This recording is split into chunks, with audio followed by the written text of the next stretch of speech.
What's the most annoying part of sex that no one ever talks about? That tiny hair you caught on her tongue but can't seem to find with her fingers when trying to get it off. Getting the pants past the feet. Cum dripping out of your vagina. Instead of staying in bed and enjoying the moment, you have to go to the bathroom and let it all out. You won't get everything out anyway, and at some point it's just there. Wets your underwear and there is nothing you can do about it. Makes me miss condoms. I didn't realize how long it seems to feel when the guy is putting on a condom and you are just waiting with your legs spread apart. Airing the girl. From the woman's perspective, when the pressure that feels good also makes you feel like you need to pee, so you tense up and lose the feeling. Trying to shove the investigating cat off the bed without ruining the rhythm. 2 words. Lockjaw. If I'm taking a break, I'm taking a break for both our sakes. That fart sound that your chests make when you are both sweaty and make a vacuum. If you eat a lot before and your stomach hurts while you're in the middle of it, preventing you from feeling good about yourself and thus preventing your orgasm. Making contact with an IUD in the middle of a thrust will catch you by surprise. That happened to me once. Turns out my IUD was falling out. If you feel the IUD, go to the doctor to make sure it hasn't fallen out. When he pulls out and shoves back and then pulls out again and you release all the air he just shoved into you. Honestly, I would say sleeping conditions if not at your own place. Yeah, especially if it's a new or awkward relationship and you're eggshelling. Stuck in one position for hours. Holding in a fart. Hungry. Need to pee. Etc. Make an effort to ensure your own comfort beforehand. Your pillow. Your earplugs. Wipes. Cleaning afterwards. The old bow-legged hobble to the bathroom to evacuate the ejaculate. When the dick slips out. The old bend your dick in half while stabbing her in the taint. Yeah, that's a big loss for both teams. Sleeping in the wet spot. The vag cup duck walk to the toilet while trying not to drip on the floor afterwards. Why don't you just sit on the ground and then drag yourself to leave a trail like a snail? Sometimes you focus so hard on not coming too fast that you turn into a superhuman incapable of an orgasm without serious focus.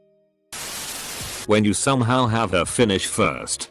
And now she is rushing you to get done. Because she is now sore. Edit for context. It looks like a lot of you think this is me and my GF. We haven't been dating in almost a year at this point.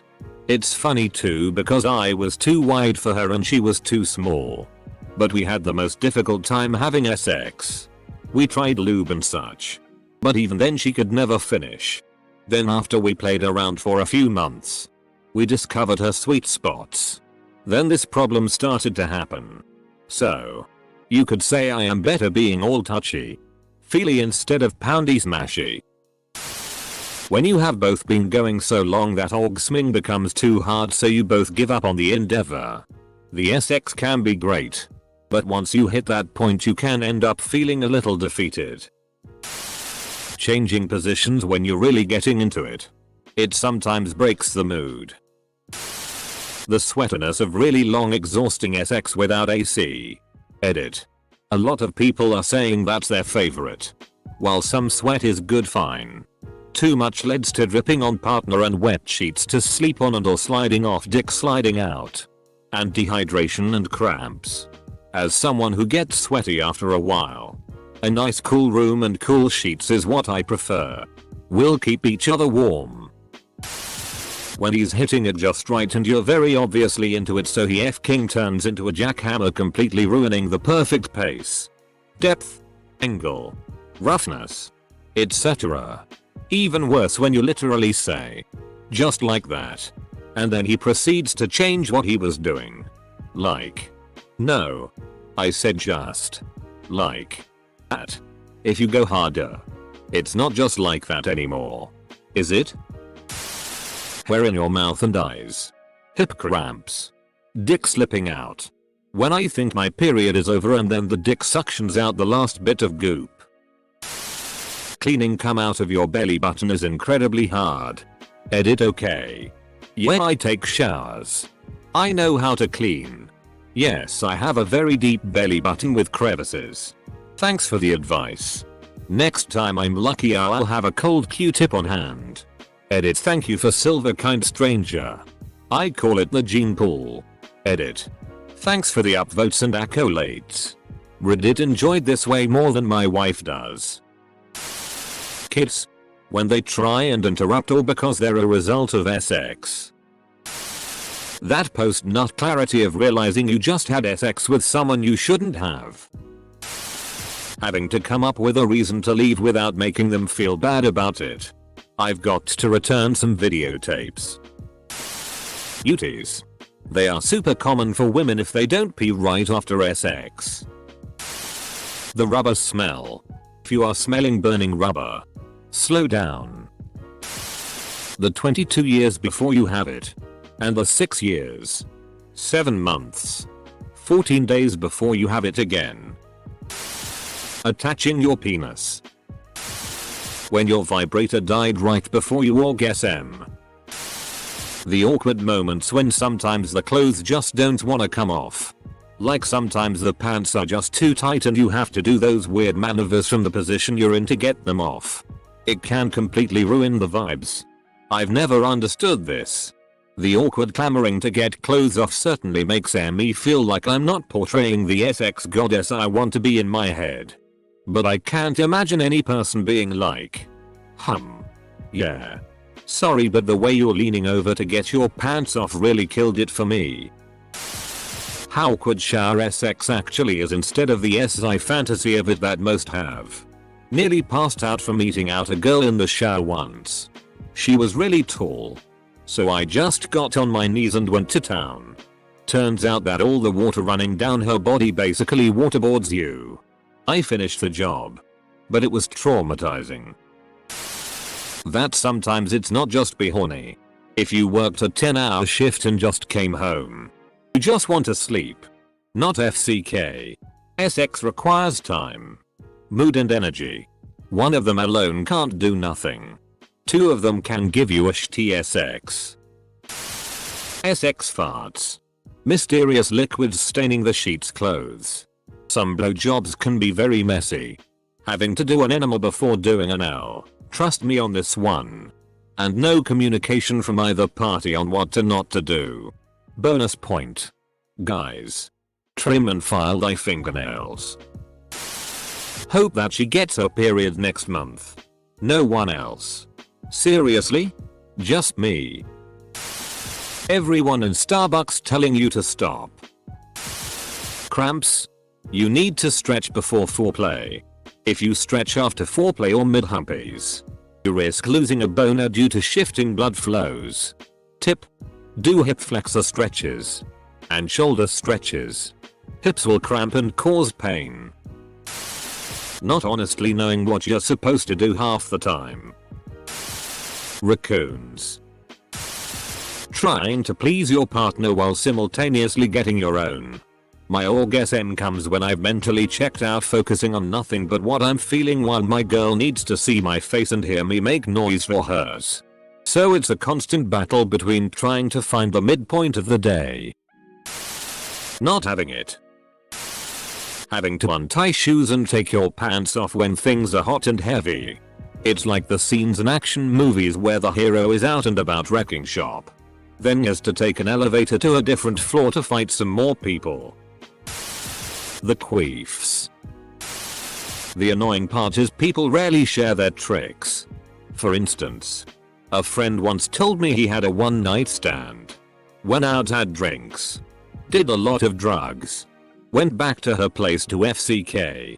When he woke up he realized he shit himself. Girl was still passed out.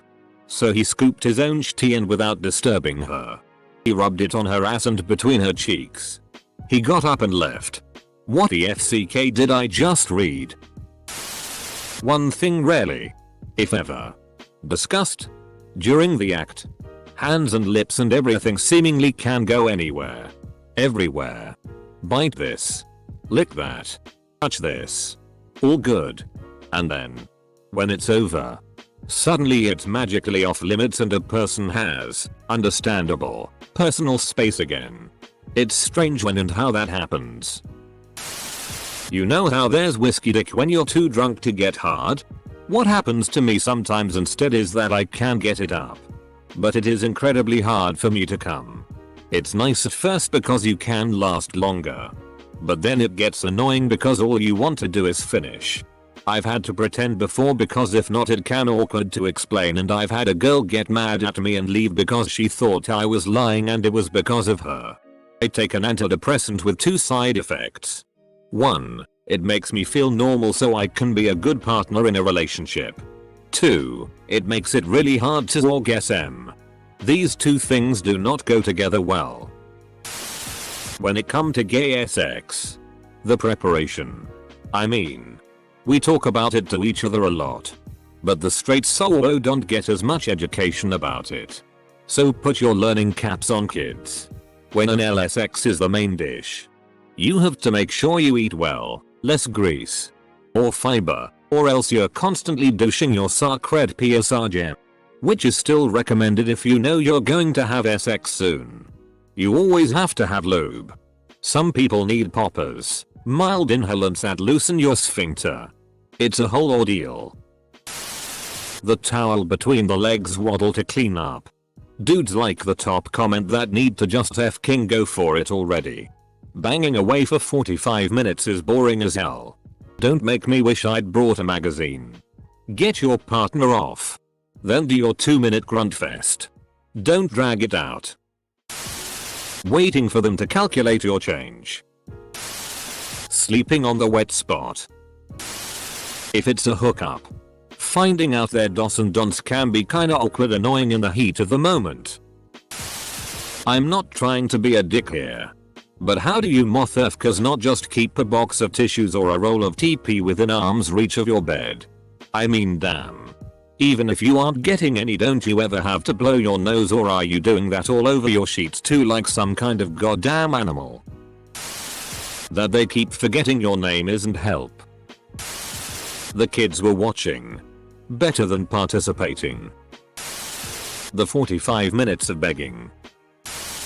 Sweating so hard you need a towel on hand. All the most obvious places to have kinky sex are also the worst. Hot tubs, pools, shower.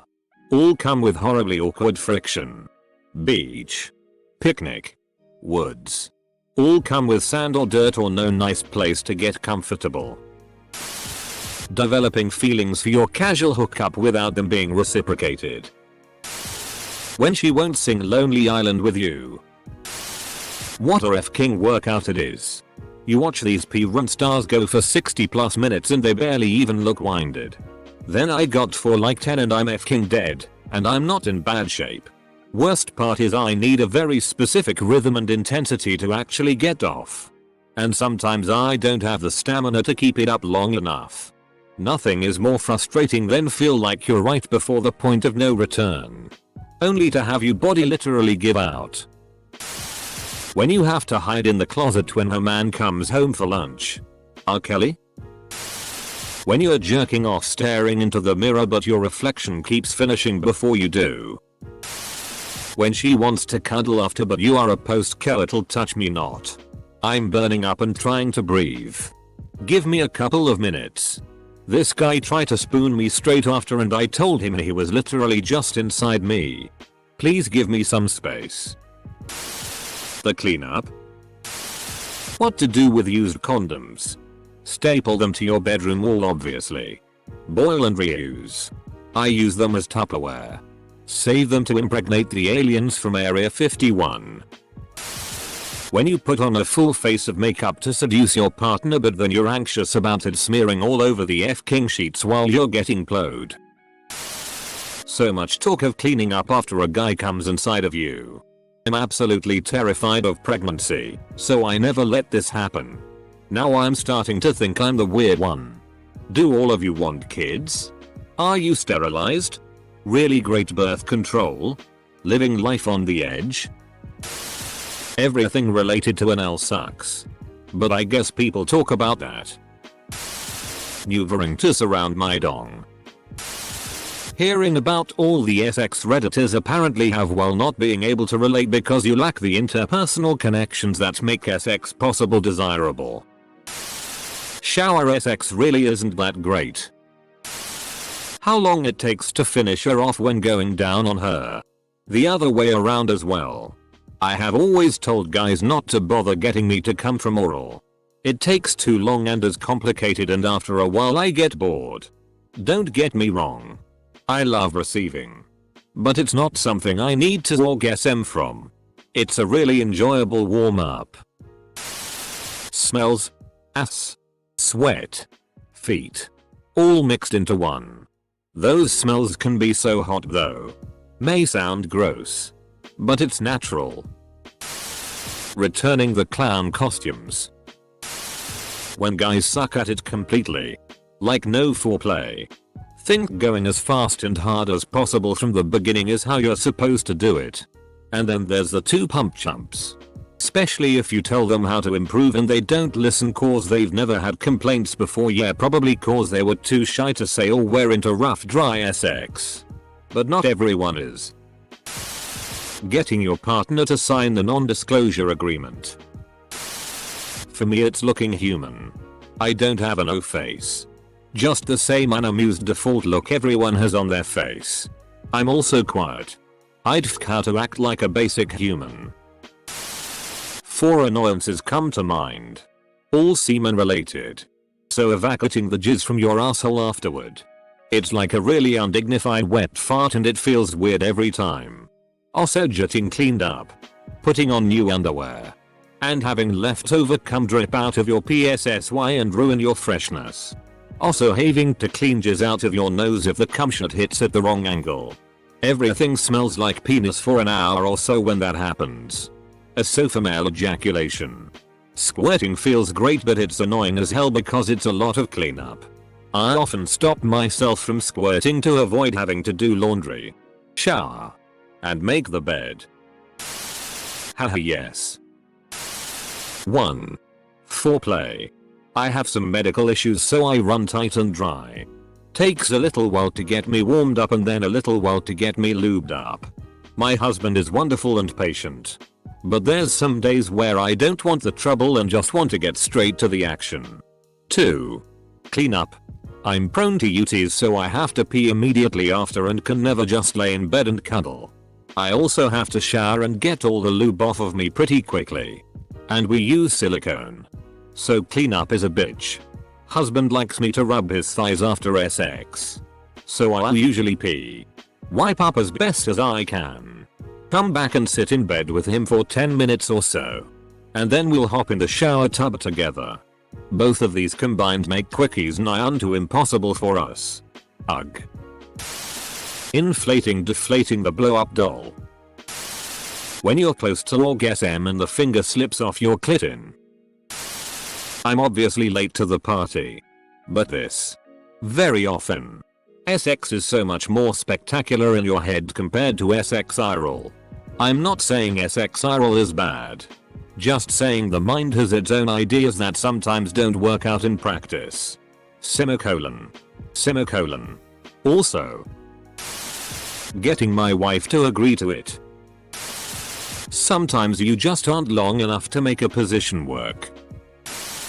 Here's another one. When you get cum in your eyes. But you said you wanted to see the kids. Grandma. Edit. Damn. My first Reddit metal of any kind for a comment about a family meeting. Thank you kind stranger. I guess. The cost.